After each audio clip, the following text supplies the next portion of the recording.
Maths और maths में geometry बेहद खूबसूरत है। यूक्लिड ज्योमेट्री की अपनी खूबसूरती है, कोऑर्डिनेट ज्योमेट्री की अपनी खूबसूरती है। स्क्रीन पे आपके सामने क्वेश्चन है, कोऑर्डिनेट ज्योमेट्री का क्वेश्चन है। अमेरिकन ओलंपियाड्स में से मैंने इसको पिक किया है। क्यों पिक किया है? क्योंकि हमारे एनडीए, सीयूईटी और जेई के सिलेबस में खास फॉर्मूला होता है कोऑर्डिनेट ज्योमेट्री में, उस फॉर्मूला पे बेस्ड ये है और ये फॉर्मूला हमारे सिलेबस में भी बहुत इंपॉर्टेंट होता है। तो हमारे सिलेबस के अकॉर्डिंग बहुत इंपॉर्टेंट प्रॉब्लम है, इंपॉर्टेंट कॉन्सेप्ट है। तो मुझे लगा कि इस सवाल को डिस्कस करते हैं, मजा आएगा। और इंटरेस्टिंग बात यह है कि ये जो क्वेश्चन है जेई के स्टूडेंट्स को जब मैं दे करके देखता हूं तो वो क्लास 11-12 के जो फॉर्मूला होते हैं, मेनली क्लास 11th के कोऑर्डिनेट ज्योमेट्री में एक फॉर्मूला होता है ना, tan theta equal to m1 minus m2 upon 1 plus m1 m2 का, उसका इस्तेमाल करके सॉल्व करते हैं। और 10th क्लास के स्टूडेंट्स को जब मैं देता हूं तो वो भी कई अलग तरीकों से इसको सॉल्व करते हैं। तो बड़ा मजेदार सवाल है। 10th क्लास की कोऑर्डिनेट ज्योमेट्री से भी सॉल्व हो जाता है और 11th क्लास की कोऑर्डिनेट ज्योमेट्री से भी ये क्वेश्चन सॉल्व हो जाता है। खैर, सवाल आपके सामने है। एक बार मैं चाहूंगा कि आप इसको अटेम्प्ट करें और उसके बाद इसका आंसर बताएं जरा। मेरा सोल्यूशन भी आप देखिएगा। तो सबसे पहले मैं 11-12 क्लास के कॉन्सेप्ट्स का इस्तेमाल करके इस क्वेश्चन का सोल्यूशन बता रहा हूं। ठीक है, क्वेश्चन देख लेते हैं। यहाँ पे दो लाइन गिवन है, y equal to 3x line है, ये y equal to x line है और इनका यहाँ पे एंगल बाइसेक्टर गिवन है। ठीक है ना, ये एंगल बाइसेक्टर है y इक्वल टू kx। ठीक है, और मुझे k की वैल्यू बतानी है। y इक्वल टू kx जो है, y equal to 3x and y equal to x का एंगल बाइसेक्टर है, मुझको k की वैल्यू बतानी है। ठीक है, कहीं आप ऐसा तो नहीं सोच रहे ना कि k की वैल्यू 2 होगी ऐसा सोच रहे हैं तो तुम्हें काफी चमाट पड़ेंगे। ठीक है, तो k की वैल्यू यहां बतानी है। तो देखिए, अगर मैं इसको भी थीटा मान लूं, है ना, तो ये भी मेरा थीटा होगा। ठीक है, तो ये है ना, ये थीटा होगा। ठीक है ना, दोनों थीटा है, या यूं कहीं ये थीटा 1 है, ये थीटा 2 है। तो सीधी सी बात है, थीटा 1 और थीटा 2 मेरे क्या है, बराबर हैं। क्यों? क्योंकि y इक्वल टू kx मेरा एंगल बाइसेक्टर है। ठीक है, थीटा 1 थीटा 2 बराबर हैं, तो ऑब्वियस सी बात है tan थीटा 1 और tan थीटा 2 मेरे क्या होंगे, बराबर होंगे। ठीक है, मैं यहाँ पे ये वाली लाइन का जो स्लोप है, इसका स्लोप अगर m1 मान लूं, दूसरे वाली लाइन का स्लोप अगर m2 मान लूं और थर्ड लाइन का स्लोप m3 मान लूं, तो यहाँ पे tan थीटा का फॉर्मूला होता है स्लोप की फॉर्म में। इन दोनों के बीच का tan थीटा निकालना है, tan थीटा 1 निकालना है, तो इनके स्लोप m1 m2 की टर्म्स में यहाँ पे फॉर्मूला बन जाता है m1 minus m2 upon 1 plus m1 m2, और यहाँ पे बन जाएगा m2 minus m3 upon 1 plus m2 m3। ठीक है, अब यहाँ वैल्यूज फिट कर दो। m1 की जो वैल्यू है, m1 की वैल्यू कितनी है, 3 हो जाएगी। m2 की जो वैल्यू है, m2 की वैल्यू कितनी हो जाएगी, k हो जाएगी। ठीक है, और m3 की वैल्यू कितनी हो जाएगी, 1 हो जाएगी। ठीक है, तो वैल्यूज फिट कर देते हैं। m1 की वैल्यू अगर अपन 3 फिट कर दे, m2 की वैल्यू मेरी k है। ठीक है, ये हो जाएगा जी ऐसा कुछ करके, है ना। मॉडुलस को हटाएंगे तो यहाँ प्लस और माइनस के निशान आ जाएंगे।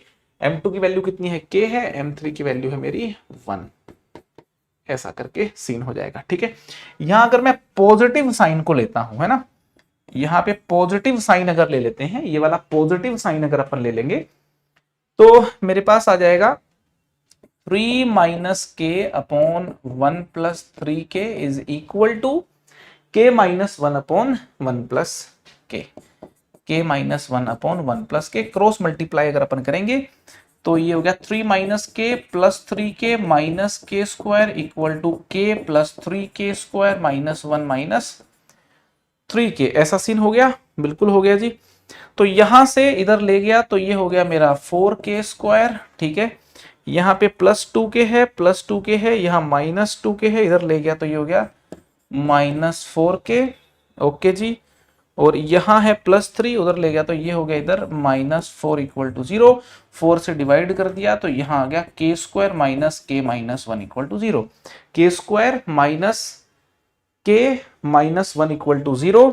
इसको फर्दर सॉल्व करें, k square minus k minus 1 equal to 0 को, तो k की वैल्यू मिल गई minus 1 plus minus b square minus 4ac upon 2a। k की वैल्यू मेरे को मिल गई 1 प्लस रूट 5/2 और एक k की वैल्यू मिल गई 1 माइनस रूट 5/2। ठीक, अब अगर नेगेटिव साइन भी अपन ले लेते हैं, ठीक है, अब यहां से अगर अपन नेगेटिव साइन भी पिक कर लेते हैं, ये वाला नेगेटिव साइन भी ले लेते हैं, तो एक माइनस का निशान आ जाएगा। तो कुल मिला के क्या रहेगा, ये वाली जो क्वांटिटी है, ये तो ऐसी की ऐसी रहेगी, तो इसको लिख देता हूं मैं 3 minus k plus 3k minus k square, और यहाँ पे यहाँ माइनस का निशान रहेगा तो ये क्वांटिटी के आगे माइनस का निशान लगाऊंगा तो माइनस के minus 3k square plus 1 plus 3k मैंने कर दिया है। ठीक है, 3k स्क्वायर माइनस का है, इसको लेफ्ट में लेके जाएंगे तो मेरा 2k स्क्वायर हो जाएगा। ये 3k से 3k काट के शुभ काम भी कर देता हूं, माइनस के काट देता हूं। इस 3 को अगर मैं यहां लाऊंगा तो 1 माइनस 3 ये -2 हो जाएगा। और आप बोलेंगे कैसी यहाँ पे बदतमीजी कर रहे हो, एक तरफ तो होल स्क्वायर लिखा है, दूसरी तरफ नेगेटिव लिखा है। होल स्क्वायर हमेशा पॉजिटिव होते हैं, या यूं कहें पॉजिटिव या जीरो होते हैं, नेगेटिव कभी नहीं हो सकते। ये चीज नेगेटिव के बराबर है तो ये यहाँ पे संभव नहीं है, दिस इज नॉट पॉसिबल, ये बिल्कुल भी पॉसिबल नहीं है। तो दो वैल्यूज यहाँ पे हैं, दो वैल्यूज यहाँ पे हैं, के की ये वाली वैल्यू, ये वाली वैल्यू, तो यहाँ पे दो वैल्यू आई हैं। आपको बता दूं ये जो वैल्यू है ये के की पॉजिटिव वैल्यू है। आप इस क्वांटिटी को देखें, ये एक पॉजिटिव क्वांटिटी है, और आप इस क्वांटिटी को देखें तो ये एक नेगेटिव क्वांटिटी है। और मेरे दोस्त नेगेटिव वैल्यू के की नहीं हो सकती, क्योंकि यहाँ पे ये जो एंगल बाइसेक्टर आप देख रहे हो, यहाँ पे जो एंगल बाइसेक्टर आप देख रहे हो, इसका ये वाला जो एंगल है एक्यूट एंगल है, और एक्यूट एंगल का tan लेते हो तो पॉजिटिव आता है। यहाँ फर्स्ट क्वाड्रेंट से जो लाइन जाती है उसके स्लोप पॉजिटिव होते हैं, तो k की वैल्यू यहाँ पॉजिटिव होगी। तो यहाँ पे जो भी k आएगा, ये बात अपन यहीं पे नोट कर लेते हैं, note that k must be positive.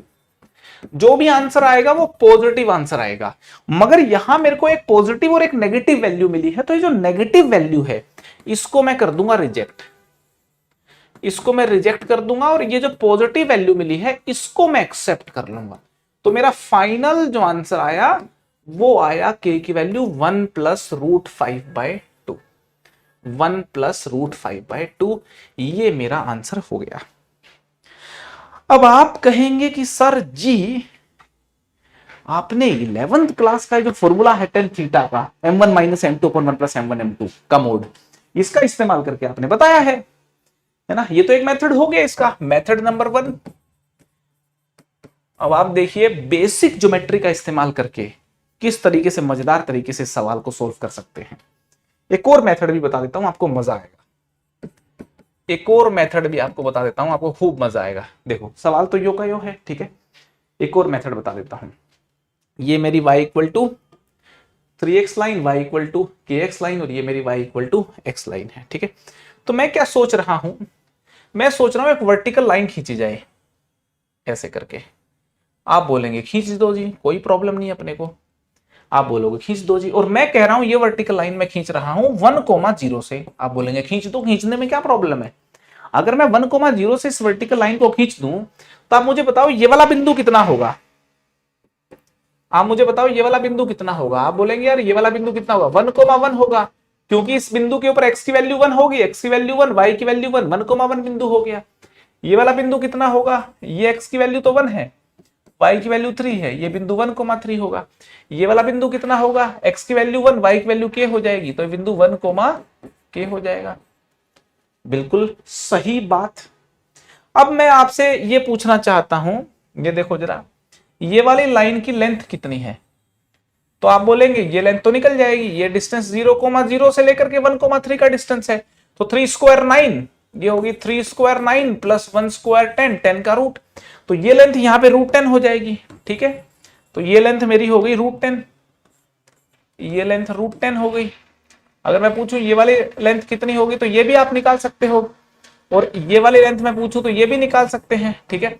तो ये लेंथ हो जाएगी √2, ये मेरी जो लेंथ है ये √2 हो जाएगी, ठीक है।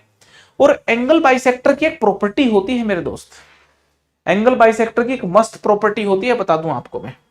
अगर मैं इस ओरिजिन को O का नाम दे दूं, इस बिंदु को अगर मैं A का नाम दे दूं, इस बिंदु को अगर मैं B का नाम दे दूं, ये लो B, और इस बिंदु को अगर मैं C का नाम दे दूं, तो एक प्रॉपर्टी होती है OA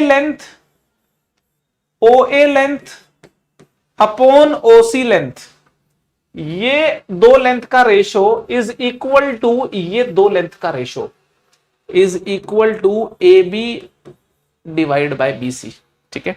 तो यहां पे OA लेंथ जो है, OA लेंथ एंगल बाइसेक्टर की प्रॉपर्टी होती है, ये किसी को नहीं पता तो एंगल बाइसेक्टर की प्रॉपर्टी पता कर लीजिए। जो OA लेंथ है ओ ए लेंथ मेरी √10 आ चुकी है, ये लो ओ ए लेंथ मेरी कितनी आ चुकी है √10, यहां पे √10 फिट कर देता हूं। ओसी लेंथ कितनी है जी, ओसी लेंथ मेरी है √2, तो यहां पे √2 फिट कर देते हैं।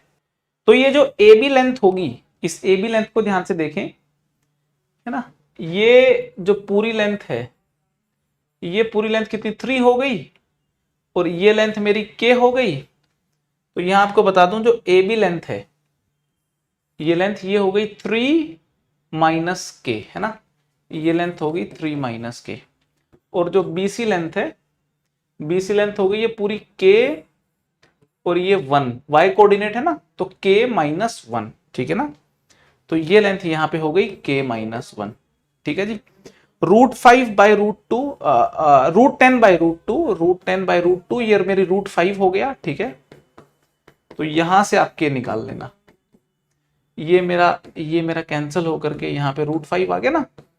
तो √5 equal to 3 minus k upon के माइनस 1, यहां से जब आप के निकालोगे ना तो के की वैल्यू आ जाएगी √5 प्लस 1/2। तो आप देखिए बिल्कुल सिंपल एंगल बाइसेक्टर की प्रॉपर्टी का इस्तेमाल करके मैंने निकाला है ना, by using angle bisector property. Angle bisector की प्रॉपर्टी का इस्तेमाल यहां किया है, और इसी क्वेश्चन के माध्यम से आपकी प्रॉपर्टी भी रिवाइज हो गई। प्रॉपर्टी वापस याद दिला दूं आपको, एंगल बाइसेक्टर की क्या प्रॉपर्टी है कि अगर एक ट्राइंगल मेरे पास एबीसी है और उसका एंगल बाइसेक्टर है एडी, एडी अगर एंगल बाइसेक्टर है, तो प्रॉपर्टी ये कहती है ये जो साइड्स का रेशो है, ये जो साइड्स का रेशो है, जो ए बी और ए सी का जो ये जो रेशो है, साइड का जो रेशो है, A B divide by A C, B D divide by C D के बराबर है, ठीक है ना। मतलब ये कहने का A B divide by A C is equal to B D divide by C D, ये बात यहां पे कहने की कोशिश की गई है। आई होप आपको एकदम क्लियर हो गया होगा, ठीक है। तो ये बिल्कुल एकदम 10th क्लास की जो सिंपल ज्योमेट्री है उसका इस्तेमाल करके मैंने सोल्व करके दिखाया। यहां पे फिर tan theta equal to m1 minus m2 upon 1 plus m1 m2 formula का इस्तेमाल करके सोल्व करके दिखाया मैंने आपको।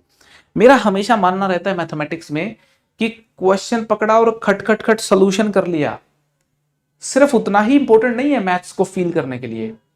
उस सोल्यूशन को फील करना, उसके इफ एंड बट्स को जानना, क्या चीज कहां से आ रही है और क्या अल्टरनेटिव प्रोसेस है, सारी बातों को समझना ही मैथमेटिक्स का असली मजा है। इस वीडियो में इतना ही, फिर लेके आऊंगा कुछ और मजेदार वीडियोस। Bye bye.